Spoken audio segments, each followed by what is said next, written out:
Hola estimados, sean bienvenidos ustedes al módulo de matemática en el cual vamos a intentar buscar que cada uno de los contenidos que veamos acá sean de directa aplicación para su mundo profesional. También lo que esperamos es que tengan ustedes acá una experiencia de aprendizaje significativo y que les pueda ser útil para su formación. El primer elemento que vamos a estudiar es la teoría de conjuntos.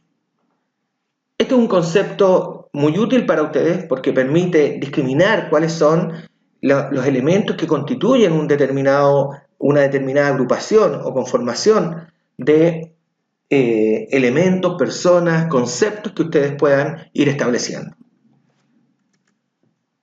Los conjuntos se designan generalmente de dos formas. Uno es de una manera gráfica, como ustedes lo pueden ver acá, y el otro es una manera más algebraica, más formal, en la cual se enumeran los elementos que constituyen el conjunto y deben ser cerrados en un paréntesis de llave.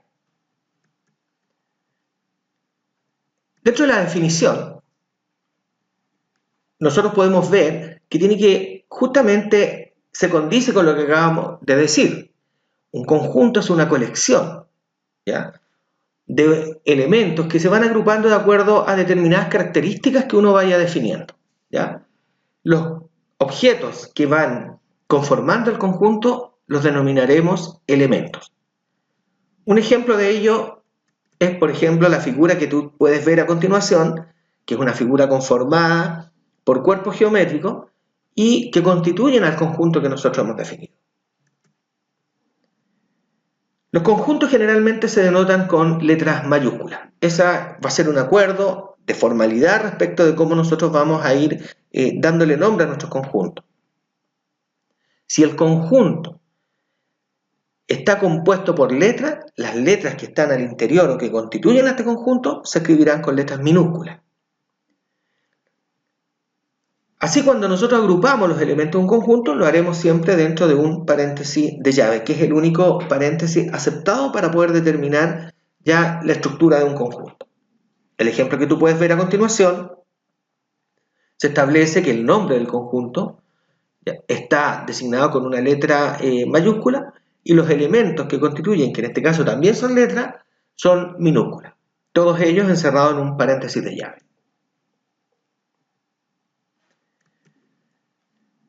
Pues bien, una vez que uno ya tiene definido el conjunto y los elementos que lo constituyen, es importante tener claridad cuál es la cardinalidad de este conjunto. Y la cardinalidad se refiere a la cantidad de elementos que este conjunto tiene. En este caso, podemos ver que la cardinalidad la designamos con este símbolo. De acuerdo a esta definición de cardinalidad, que tiene que ver con la cantidad de elementos que tiene el conjunto, podemos decir que dos conjuntos son iguales si tienen los mismos elementos, no importando si estos conjuntos están expresados de forma distinta o que alguno de los elementos del conjunto se haya repetido más de una vez. Así entonces, tenemos estos ejemplos, el conjunto A, B y C, donde A y B claramente tienen los mismos elementos, ambos tienen la misma cardinalidad, es 4, le corresponde a cada uno, pero el orden de los elementos es distinto.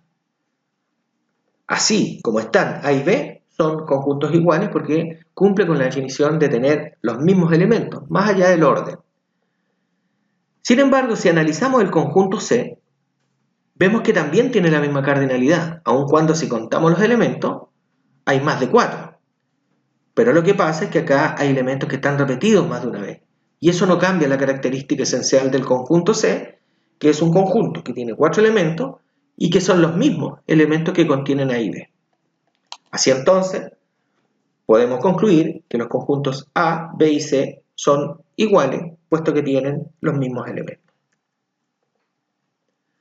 Una vez establecido el conjunto y los elementos que lo constituyen, la relación que existe entre un conjunto y sus elementos es la de pertenencia. O sea, si un elemento está incluido en el conjunto, este elemento pertenece a él. Cualquier otro elemento que se mencione y no está incluido en el conjunto, entonces se designa con este símbolo, que es el de pertenencia, pero tachado con una recta, que es la negación. Veamos en el caso del conjunto A, C es un elemento que constituye al conjunto A, por lo tanto pertenece a él. Lo mismo ocurre con el conjunto B, no así D, la letra D no está incluida en el conjunto A, por lo tanto no pertenece, y lo mismo ocurre con el número 3, que no forma parte del conjunto, por lo tanto no pertenece. En este otro caso, tenemos un conjunto donde se menciona: este conjunto está formado por todos los números pares comprendidos entre el 1 y el 8, inclusive. Es decir, los números de los extremos, el 1 y el 8, estarían considerados dentro de este conjunto.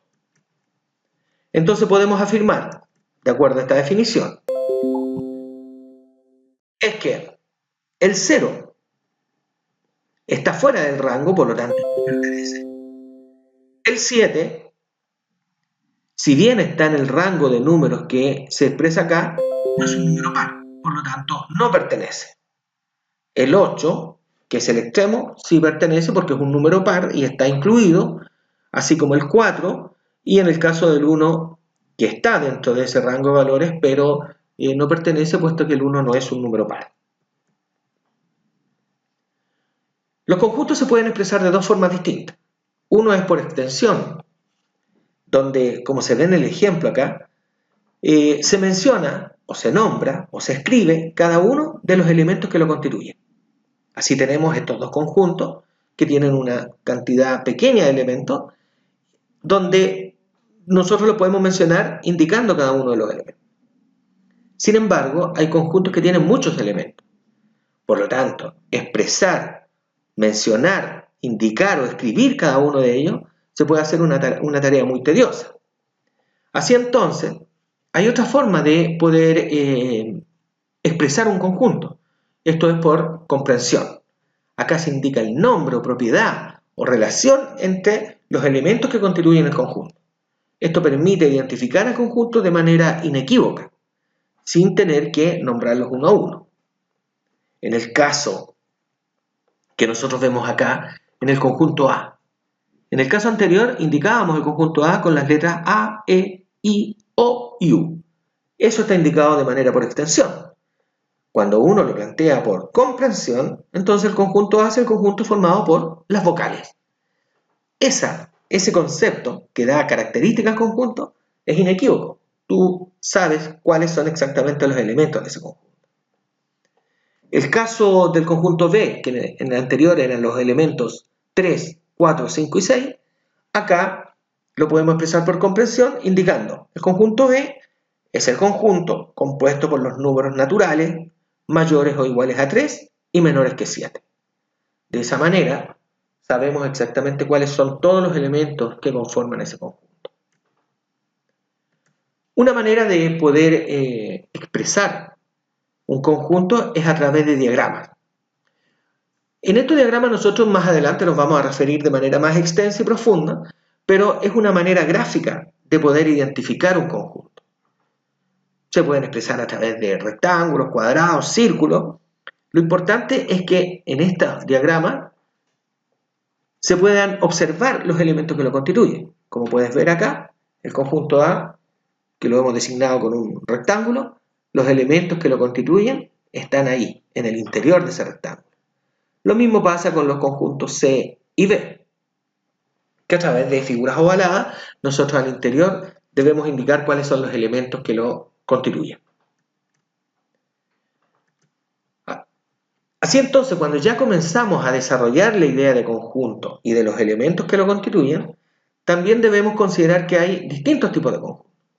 Uno de ellos es el conjunto vacío, ese conjunto que no tiene elementos. Es un conjunto muy importante, puesto que podemos encontrar en ejemplos cotidianos muchas expresiones de este conjunto. La simbología que usaremos para el conjunto vacío es esta, que es la letra Phi del alfabeto griego, o también indicar los paréntesis de llave, pero que no contiene ningún elemento en su interior. Un ejemplo de conjunto vacío es, por ejemplo, todos aquellos números naturales que sean negativos. Como sabemos, los números naturales son los números que se comienzan a contar desde el 1 en adelante, el 1, el 2, el 3, que fueron los números que inventó el hombre para poder contar sus pertenencias. Por lo tanto, los números naturales no consideran los negativos. Si nosotros decimos que el conjunto A es el conjunto de todos los números naturales negativos, entonces ese conjunto es un conjunto vacío. También están los conjuntos finitos, y son aquellos conjuntos que tienen una cantidad limitada de elementos. Por ejemplo, el conjunto conformado por las consonantes, o el conjunto formado por los números pares positivos menores que 11.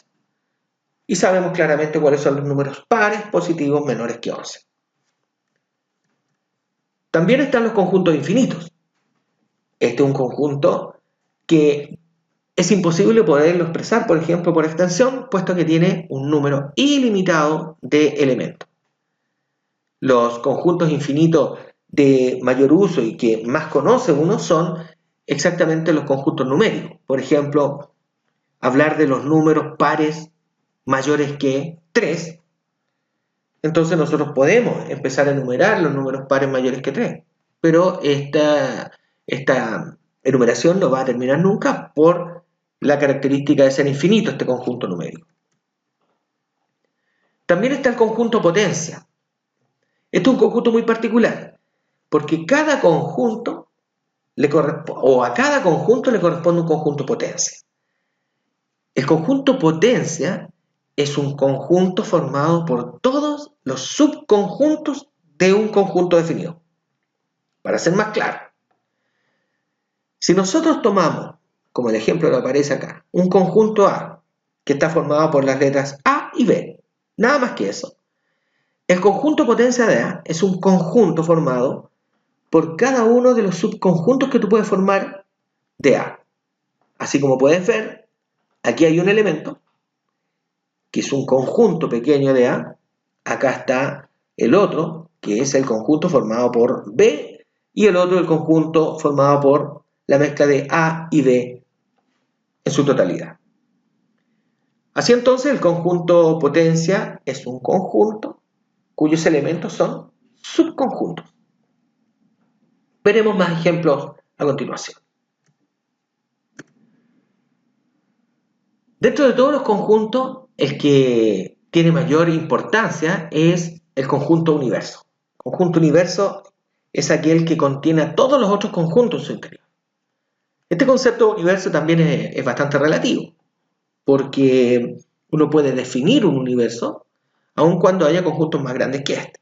Por ejemplo, si tomamos como universo los estudiantes del Instituto Profesional CIISA, podemos decir que este universo contiene a todos los estudiantes. Sin embargo, al interior de CIISA se dan cursos, como por ejemplo, en el cual tú estás participando en este momento con nosotros. Tú formas parte de un curso y ese curso es un subconjunto de CIISA porque todos los elementos que constituyen a este curso son parte de los estudiantes del Instituto Profesional CIISA. ¿Qué relación existe entonces entre los conjuntos? Así como hay un conjunto universo y al interior contiene conjuntos más pequeños, entonces la única relación que nosotros podemos asociar directamente entre dos conjuntos es de la inclusión. ¿Qué significa esto? Si nosotros tenemos un conjunto A que está incluido o es subconjunto de otro conjunto más grande, entonces eso quiere decir que todos los elementos de este conjunto A tienen que estar incluidos en el conjunto B. Por ejemplo, en el caso anterior, el curso que conforman ustedes, que estamos participando en este curso, cada uno de ustedes forma parte de este pequeño conjunto que son los estudiantes de este módulo de matemáticas. Pero también cada uno de ustedes que integran este curso son parte de CIISA. Por lo tanto, si cada elemento de este conjunto A también pertenece a B, quiere decir que A es un subconjunto de B y lo expresamos así, gráficamente, como ustedes lo pueden ver acá. Este es el símbolo con el cual nosotros mencionamos cuando A es subconjunto de B. Simbólicamente, ustedes pueden ver en este diagrama que A está completamente incluido al interior del conjunto B. Algunas propiedades importantes dentro de lo que son los conjuntos y sus relaciones. La primera es que todo conjunto está incluido o es subconjunto de sí mismo. Es decir, A es subconjunto de A porque todos los elementos de A están incluidos en A. Aunque parezca muy básico, es importante tener claro que todo conjunto es subconjunto de sí mismo. También es importante decir que si el conjunto vacío no tiene elementos, entonces podemos asegurar que el conjunto vacío está incluido o es subconjunto de cualquier otro conjunto. Es decir, siempre podremos indicar que el vacío es subconjunto de A. Dos conjuntos son comparables si existe una relación de inclusión entre ellos. Es decir, un conjunto A y un conjunto B son comparables solo si uno de ellos es subconjunto del otro. Podemos decir entonces que este conjunto compuesto por los estudiantes que integran este módulo de matemáticas es comparable con el conjunto de todos los estudiantes de CIGISA, puesto que en un caso nosotros, este grupo de estudiantes, es un subconjunto del instituto o de todos los estudiantes que integran el instituto profesional. Se dice que dos conjuntos son disjuntos cuando no tienen elementos en común. Cuando no tienen elementos en común. Nosotros podríamos pensar en dos cursos que están en salas distintas, en asignaturas distintas. Y podemos decir, entonces, que los estudiantes que están en clase en la asignatura A y los estudiantes que están en clase en la asignatura B, podemos decir que los estudiantes de ambas asignaturas son conjuntos y son conjuntos disjuntos, porque no existe ningún elemento o ninguna persona que esté en este curso que también esté en la otra. O sea, no tienen ningún elemento en común. Son conjuntos conformados por personas distintas. Se dice ahí entonces que tenemos dos conjuntos disjuntos. Gráficamente se puede ver, como lo ves acá, el conjunto A y B, donde A tiene sus elementos definidos, B tiene los suyos, y no hay ningún elemento en común entre ellos. A eso le llamaremos entonces conjuntos disjuntos.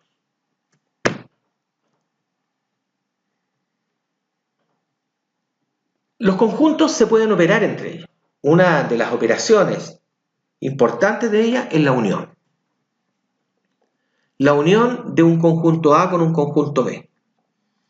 Pues bien, cuando tú tienes dos conjuntos A y B, y definidos cada uno ¿ya? Por sus características, con sus propios elementos, la unión de ellos genera otro conjunto, que es tomar los elementos de A, tomar los elementos de B y unirlos en un solo conjunto. Como puedes ver acá, si tú ves el conjunto A, definido con los elementos 1, 2, 3, 4 y 5, y el elemento B con los elementos, el conjunto B, perdón, con los elementos 3, 4, 5 y 6, la unión es otro conjunto donde cada uno de sus elementos pertenece tanto a A o también puede pertenecer a B. En este caso es tomar todos los elementos de A, integrarlo con los elementos de B en un solo conjunto, sin necesidad de repetir los elementos. Gráficamente, es la representación de todo lo que tú puedes ver acá.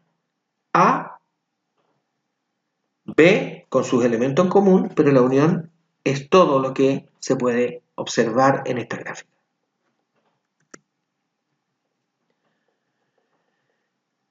Acá tenemos otro ejemplo donde los conjuntos A y B son conjuntos de tal modo que B, si tú observas, B es un subconjunto de A. Es decir, B está incluido en A. ¿Qué pasa entonces cuando los unes? Si tú unes los dos conjuntos, te va a dar exactamente el conjunto más grande, que sería en este caso el conjunto A. Gráficamente, tú lo puedes ver acá, aquí están los elementos de A, acá los elementos de B, pero cuando los unes, queda todo incluido en un solo conjunto. Acá hay otro caso, donde tenemos conjunto A, conjunto B, y la unión, fíjate, A y B son conjuntos disjuntos, como lo habíamos dicho anteriormente.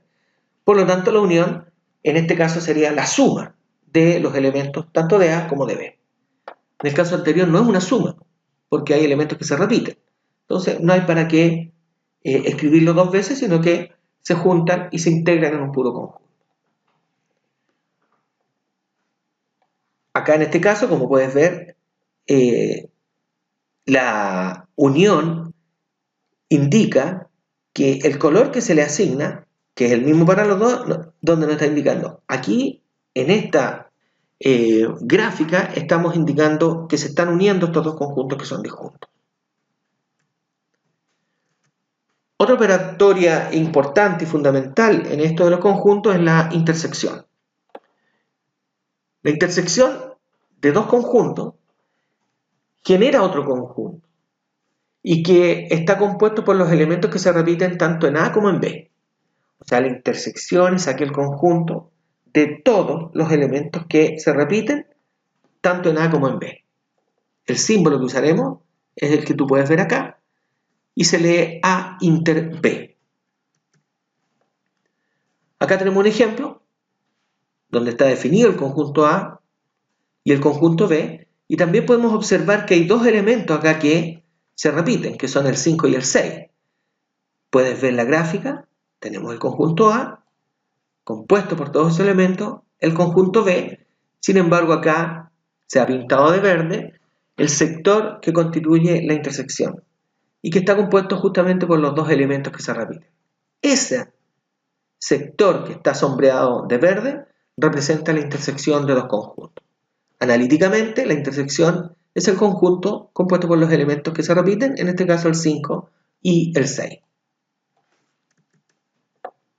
En este otro ejemplo, la intersección entre A y B, fíjate que estamos haciendo el ejemplo de intersección entre un conjunto A y un conjunto B que es subconjunto de A.